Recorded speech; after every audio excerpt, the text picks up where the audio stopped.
പ്രേക്ഷക ഹൃദയങ്ങൾ കീഴടക്കിയ 5 ബിഗ് ബോസ് സീസൺ 7 മത്സരാർത്ഥികൾ ആരൊക്കെയാണ് എന്നുള്ളത് നമ്മൾ എന്തായാലും ഇപ്പോൾ നോക്കാൻ പോകുന്നത്. അപ്പോൾ ഇതിനകത്ത് കോമൺ ആയിട്ടുള്ള കാര്യം എന്ന് വെച്ചിട്ടുണ്ടെങ്കിൽ ഈ 5 ആൾക്കാരും എക്സ്ട്രീമിസ്റ്റുകളാണ്. ഏതെങ്കിലും ഒരു കാര്യത്തിനകത്ത് ഒരു എക്സ്ട്രീം ലെവലിൽ നിന്ന് ചിന്തിക്കുകയോ പ്രവർത്തിക്കുകയോ ചെയ്യുന്ന ആൾക്കാർ മാത്രമാണ് ഈ പറയുന്ന 5 ആൾക്കാർ എന്നുള്ളതാണ് ഏറ്റവും വലിയൊരു സത്യം. ഇതെന്ന് വെച്ചാൽ പല പോളിങ്ങിലൂടെയും മറ്റുമെല്ലാം പുറത്തു വന്ന റിപ്പോർട്ടുകളുടെ ബേസിൽ നമ്മൾ തയ്യാറാക്കിയിരിക്കുന്ന ഒരു വീഡിയോയും കൂടിയാണ്.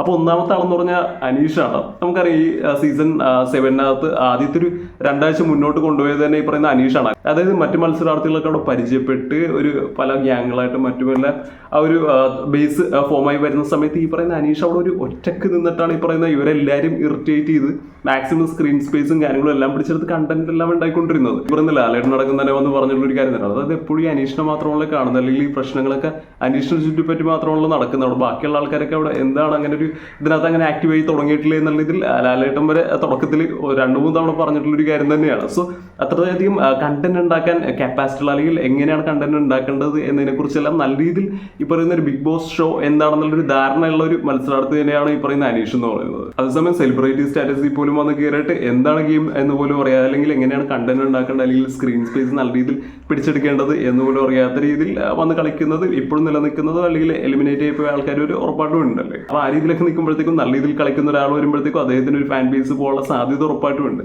അതായത് ഈ പറയുന്ന ആദ്യത്തെ 2 ആഴ്ചകളിൽ ഈ പറയുന്ന കുറച്ച് ഇറിറ്റേറ്റിംഗ് ആയിരുന്നു, ആൾക്കാർക്കൊന്നും ഒട്ടും ഇഷ്ടപ്പെടാത്ത ഒരാൾ തന്നെയായിരുന്നു ഈ പറയുന്ന അനീഷെങ്കിൽ പോലും. പക്ഷേ പോകെ ഈ പറയുന്ന അവിടെ പല ഗ്രൂപ്പുകളും ഫോമായി അവർക്കിടയിലും പല പ്രശ്നങ്ങളും കാര്യങ്ങളും എല്ലാം വരുന്ന സമയത്ത് നമ്മൾ കോമൺ ആയിട്ടുള്ള ഒരു കാണാറുള്ള ഒരു കാര്യം എന്താണ് ഈ പറയുന്ന വാക്കുകൾ ഉപയോഗിക്കും. ഈ പറയുന്ന തെരുവിളി ആയിക്കോട്ടെ, അല്ലെങ്കിൽ അവർക്ക് നേരെയുള്ള ഒരു ഫിസിക്കലി അറ്റാക്ക് ചെയ്യാൻ വേണ്ടിയുള്ള ഒരു ടെൻഡൻസി ആയിക്കോട്ടെ, ഇതെല്ലാം ഭയങ്കര കൂടുതലായിട്ട് കണ്ടുകൊണ്ടിരുന്ന ഒരു കാര്യം തന്നെയാണ്. പക്ഷേ ഈ സമയത്ത് എടുത്ത് പറയേണ്ട ഒരു കാര്യം വെച്ചിട്ടുണ്ടെങ്കിൽ അനീഷ് ഇത്തരത്തിൽ തെരുവിളികളോ കാര്യങ്ങളിലേക്കൊന്നും അധികം പോവാറില്ല. അതുപോലെ തന്നെ ആർക്കും നേരെ അറ്റാക്ക് ചെയ്യാനുള്ള കാര്യങ്ങൾക്കൊന്നും ടെൻഡൻസിയിലേക്കൊന്നും പോകാറില്ല. മാക്സിമം ഈ പറയുന്ന റൂൾസിനകത്ത് നിന്ന് എങ്ങനെ കളിക്കുക, എങ്ങനെ കണ്ടന്റ് ഉണ്ടാക്കുക എന്നുള്ള ഇതിലാണ് ഈ പറയുന്ന അനീഷിന്റെ ചിന്തകളും ആക്ടിവിറ്റീസും കാര്യങ്ങളും എല്ലാം പോകുന്നത്.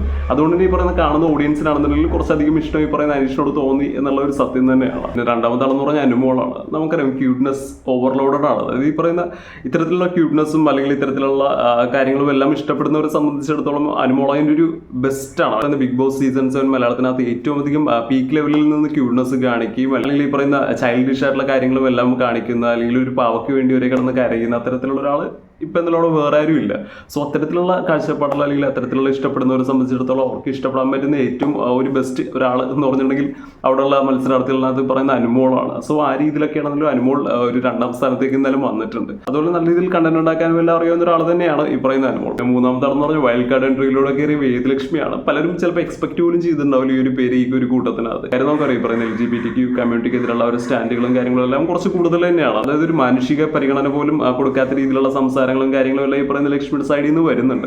പക്ഷേ നമ്മൾ ശ്രദ്ധിക്കേണ്ട ഒരു കാര്യം വെച്ചിട്ടുണ്ടെങ്കിൽ ഇതേ ചിന്താഗതിയുള്ള ഒരുപാട് ആൾക്കാർ പുറത്ത് വേറെയുണ്ട്. ഈ പറയുന്ന ലക്ഷ്മി മാത്രമല്ല ഇത്തരത്തിലുള്ള ഒരാൾ. സോ ഈ പറയുന്ന അത്തരത്തിലുള്ള ഒരു ഓഡിയൻസിനെ സംബന്ധിച്ചിടത്തോളം വളരെയധികം കണക്ട് ചെയ്യാൻ പറ്റുന്ന ഒരാൾ തന്നെയാണ് ഈ പറയുന്ന ലക്ഷ്മി എന്ന് പറയുന്നത്. ഈ പറയുന്ന റിയാസ് അടക്കം കഴിഞ്ഞ ദിവസം ഗസ്റ്റ് ആയിട്ട് വരുന്ന സമയത്തും നമ്മളെല്ലാവരും എക്സ്പെക്ട് ചെയ്തൊരു കാര്യം വെച്ചിട്ടുണ്ടെങ്കിൽ റിയാസ് ഈ പറയുന്ന ലക്ഷ്മി എടുത്തിട്ട് റോസ്റ്റ് ചെയ്യാനുള്ള സാധ്യതയുണ്ട് എന്നൊക്കെയാണ്. പക്ഷേ ഈ റിയാസ് വന്ന സമയത്ത് പോലും കാണുന്നൊരു കാര്യം വെച്ചാൽ റിയാസ് ഇവരെ ചൊറിയാൻ നോക്കുന്നുണ്ടെങ്കിൽ പോലും ലക്ഷ്മിയുടെ സ്റ്റാൻഡുമായിട്ട് അങ്ങനെ നിൽക്കുന്നുണ്ട്.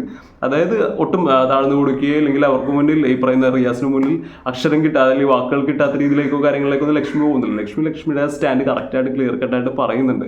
പറയുന്ന റിയാസിനെ പോലും അവിടെ ഫുൾ സ്റ്റോപ്പ് ഇട്ട് നിർത്താൻ ഈ പറയുന്ന ലക്ഷ്മിനെ കൊണ്ട് സാധിക്കുന്നുണ്ട്. സോ അത് പൊളിറ്റിക്കലി റൈറ്റ് ആണോ റോങ് ആണോ എന്നുള്ള ഒരു സെക്കൻഡറി ആയിട്ടുള്ള ഒരു കാര്യം മാത്രമാണ്. അതായത് നമ്മൾ പറഞ്ഞുകൊണ്ടിരിക്കുന്ന ഒരു ഗെയിമർ അല്ലെങ്കിൽ ഒരു ലക്ഷ്മിയുടെ ആറ്റിറ്റ്യൂഡ് അല്ലെങ്കിൽ ലക്ഷ്മിയുടെ സ്റ്റാൻഡ് എത്രത്തോളം ലക്ഷ്മിക്ക് കീപ്പ് ചെയ്യാൻ പറ്റുന്നുണ്ട് എന്നൊരു കാര്യത്തിനെ കുറിച്ച് മാത്രമാണ്. സോ ആ രീതിയിൽ നോക്കുന്ന സമയത്തേക്ക് ലക്ഷ്മിയുടെ സ്റ്റാൻഡ് കറക്റ്റായിട്ട് ഷോക്കേസ് ചെയ്യാൻ ഈ പറയുന്ന ഷോയിലൂടെ എന്തായാലും പറ്റുന്നുണ്ട്. ഈ പറയുന്ന ലാലേട്ടിന് മുന്നിൽ പോലും ലക്ഷ്മി നിന്ന് സംസാരിക്കുന്ന സമയത്ത് നമ്മൾ കണ്ടൊരു കാര്യം തന്നെയാണ്. അതായത് ലക്ഷ്മിയുടെ സ്റ്റാൻഡിൽ നല്ല രീതിയിൽ തന്നെ ഉറച്ചു നിൽക്കാൻ ലക്ഷ്മിക്ക് അറിയാം. ഈ പറയുന്ന ഓപ്പോസിറ്റ് നിൽക്കുന്ന ആൾ ചിലപ്പോൾ ഒരു നെഗറ്റീവായിട്ടാണ് എടുക്കുന്നതെന്ന് മനസ്സിലായപ്പോലും അത് താൻ ശ്രദ്ധിക്കേണ്ട കാര്യമില്ല. തനിക്ക് ശരിയെന്ന് തോന്നുന്നത് ഇതാണ്, താൻ അതിൽ തന്നെ ഉറച്ചു നിൽക്കും എന്നുള്ള ആറ്റിറ്റ്യൂഡിൽ തന്നെയാണ് ലക്ഷ്മി എന്തായാലും മുന്നോട്ട് പോയിക്കൊണ്ടിരിക്കുന്നത്. ഇത്തരത്തിലുള്ള കാഴ്ചപ്പാടുകളുള്ള ആൾക്കാരെ സംബന്ധിച്ചിടത്തോളം ലക്ഷ്മി വളരെയധികം കണക്ട് ചെയ്യുന്ന ഒരാൾ തന്നെയാണ്. 4ാമത്തെ ആളെന്ന് പറഞ്ഞാൽ അക്ബറാണ്. നമുക്കറിയാം കുറച്ച് തെറിവിളിയും കാര്യങ്ങളും എല്ലാം കൂടുതൽ തന്നെയാണ് അക്ബറിന്റെ സൈഡിൽ നിന്ന്. അത് ഇപ്പം പിന്നെയും കുറച്ച് വരാൻ നോക്കുന്നുണ്ടെങ്കിൽ പോലും ഉള്ള കൂട്ടത്തിനകത്ത് ഏറ്റവും അധികം മോശമായുള്ള രീതിയിൽ ഭാഷ സംസാരിക്കുന്ന, അല്ലെങ്കിൽ അത്തരത്തിലുള്ള ഫിസിക്കലിയും എല്ലാം മറ്റുള്ള ആൾക്കാർക്ക് നേരെ അറ്റാക്ക് ചെയ്യാനും കാര്യങ്ങളും എല്ലാം ടെൻഡൻസിയും എല്ലാം പ്രകടിപ്പിക്കുന്ന ഒരാളെന്ന് പറഞ്ഞാൽ അക്ബർ തന്നെയാണ്. ഈ പറയുന്ന കാര്യങ്ങൾ മാറ്റി നിർത്തിയിട്ട് നോക്കുകയാണെന്നുണ്ടെങ്കിൽ ഒരു എന്റർടൈനർ എന്നുള്ള രീതിയിൽ നോക്കുകയാണെന്നുണ്ടെങ്കിൽ അക്ബറിന്റെ തട്ടത്ത് ആൾ തന്നെ ഇരിക്കുമല്ലോ. നല്ല രീതിയിൽ കണ്ടന്റ് ഉണ്ടാക്കാനും നല്ല രീതിയിൽ ഒരു ഫൺ മേക്ക് ചെയ്യാനും എല്ലാം നല്ല രീതിയിൽ അറിയാവുന്ന ഒരാൾ തന്നെയാണ് ഈ പറയുന്ന അക്ബർ. സോ അപ്പോൾ ആ രീതിയിൽ നോക്കുന്ന സമയത്താണെങ്കിലും അക്ബറിന്റെ ഫാൻ ബേസ് കുറച്ചധികം തന്നെയാണ്. 5ാമത്തെ ആളെന്ന് പറഞ്ഞാൽ ഷാനവാസാണ്. നമുക്കറിയാം ഈ പറയുന്ന ഓൾറെഡി സെലിബ്രിറ്റി സ്റ്റാറ്റസിലുള്ള ഒരാൾ തന്നെയാണ്. സോ അതിൻ്റെ ഒരു ഫാൻ ബേസ് ഉണ്ട്, ഇദ്ദേഹം അവിടെ എങ്ങനെയാണ് കളിക്കുക എന്നെല്ലാം അറിയാൻ ക്യൂരിയോസിറ്റിയോട് കാത്തിരിക്കുന്ന ഒരു ഓഡിയൻസ്, ഒരു വലിയൊരു സെറ്റ് ഓഫ് ഓഡിയൻസ് ഓൾറെഡി ഉണ്ട്. പിന്നെ അത് മാത്രമല്ല വലിയ രീതിയിൽ കുഴപ്പമില്ലാത്ത രീതിയിലുള്ള ഒരു ഗെയിംസും കാര്യങ്ങളും എല്ലാം മുന്നോട്ട് കൊണ്ടുപോകാനായിട്ട് അദ്ദേഹത്തിന് സാധിക്കുന്നുണ്ട്. സോ അദ്ദേഹത്തിന്റെ ചിന്താഗതികളാണെന്ന് നമുക്കറിയാം. ഒരുപാട് അങ്ങനെ പ്രോത്സാഹിപ്പിക്കപ്പെടേണ്ടതോ കാര്യങ്ങളൊന്നും അല്ല, കുറച്ചധികം പഴയ ചിന്താഗതികളൊക്കെ തന്നെയാണ്. പക്ഷേ ഈ പഴയ ചിന്താഗതികളിലുള്ള ഒരുപാട് സെറ്റ് ഓഫ് ഓഡിയൻസിനെ സംബന്ധിച്ചിടത്തോളം അവരെയൊക്കെ പ്രതിനിധീകരിക്കുന്ന ഒരാൾ തന്നെയാണ് ഈ പറയുന്ന ഷാനവാസ് അവിടെ. സോ അദ്ദേഹം പറയുന്ന ചിന്തകളായിക്കോട്ടെ, അദ്ദേഹം ചെയ്യുന്ന പ്രവൃത്തികളായിക്കോട്ടെ, ഇതെല്ലാം വളരെയധികം കണക്ട് ചെയ്യുന്ന ഒരു സെറ്റ് ഓഫ് ഓഡിയൻസ് ഉറപ്പാടും പുറത്തുണ്ട്. അപ്പോൾ അവരെയൊക്കെ സംബന്ധിച്ചിടത്തോളം ഷാനവാസ് വളരെ മികച്ചൊരു പ്ലെയറും വളരെ മികച്ചൊരു കാഴ്ചപ്പാടുള്ള ഒരാൾ തന്നെയാണ്. സോ ആ രീതിയിലൊക്കെ ഷാനവാസ് ഒരു 5ാം സ്ഥാനത്തേക്ക് എന്തായാലും വന്നിട്ടുണ്ട്. പിന്നെ ഇതിൽ ഒന്നിലും പെടാത്ത ഒരാളും കൂടി ഉണ്ട്. സോ അയാളെ കുറിച്ചും കൂടി പറയാതെ നമുക്ക് എന്തായാലും ഈ വീഡിയോ ഒന്നും സ്റ്റോപ്പ് ചെയ്യാൻ പറ്റില്ല. നമുക്കറിയാം സീസൺ 7 മലയാളം ബിഗ് ബോസിനകത്ത് ഏറ്റവും അധികം ഫാൻ ബേസ് ഉണ്ടായിരുന്ന ഒരാളെന്ന് പറഞ്ഞാൽ രേണുസുതിയാണ്. നമുക്കറിയാം അവരെ ചില പേഴ്സണൽ ആവശ്യങ്ങളും അല്ലെങ്കിൽ അവരുടെ കുറച്ച് പ്രശ്നങ്ങളും കാര്യങ്ങളും എല്ലാം ബേസ് ചെയ്തിട്ട് അവർ തന്നെ എന്തായാലും സ്വമേധയെ പുറത്തേക്ക് പോയ ഒരാളും കൂടിയാണ്. അവരുണ്ടായിരുന്നെങ്കിൽ ഈ പറയുന്ന ലിസ്റ്റിനകത്ത് 1ാം സ്ഥാനത്ത് നിൽക്കേണ്ട ഒരാളെന്ന് പറഞ്ഞാൽ ഉറപ്പായിട്ടും രേണുസുതി തന്നെയായിരുന്നു. പറയുന്നത് ബിഗ് ബോസ് ഹൗസിനകത്ത് അവർ കുറച്ച് മോശം പ്ലെയറും കാര്യങ്ങളും ആണെങ്കിൽ പോലും അവരൊരു ഫാൻ ബേസ് അല്ലെങ്കിൽ സപ്പോർട്ട് എന്ന് പറഞ്ഞാൽ ഭയങ്കര കൂടുതലായിരുന്നു. സോ ഈ പറയുന്ന ആൾക്കാർക്ക് ആർക്കും ഈ പറയുന്ന രേണുസുയുടെ അത്തരം ഫാൻ ബേസോ കാര്യങ്ങളൊന്നും ഉണ്ടാക്കിയെടുക്കാൻ പറ്റിയിട്ടില്ല എന്നുള്ളൊരു സത്യം തന്നെയാണ്.